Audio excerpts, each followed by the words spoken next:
চিতপুর দিয়ে খুঁড়িয়ে খুঁড়িয়ে যাচ্ছিল এক লোক। তাই দেখে দুই চিকিৎসকের হলো তর্কের ঝোঁক।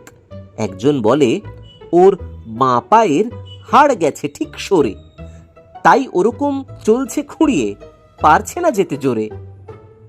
আর একজন বললে তখন, ধারণা তোমার ভুল, ডান পায়ে ওর মালাই চাকিটা সরে গেছে এক চুল।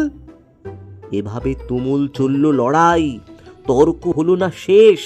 তখন দুজনে করলো আপোষ, বলল ঠিক আছে, বেশ। এই বলে তারা ছুটে ছুটে গিয়ে পাকড়ালো লোকটারে। বললে দুজনে, শোনো শোনো ভায়া, দাঁড়াও তো এই ধারে। কষ্ট তোমার হচ্ছে ভীষণ, খুঁড়িয়ে চলেছ তাই। কোন পায়ে ঠিক লেগেছে আঘাত, বলে দাও দেখি ভাই।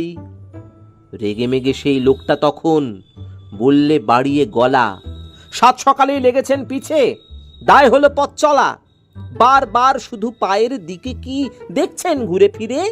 হয়নি কিছুই, হাওয়াই চটির ফিতেটা গিয়েছে ছিঁড়ে।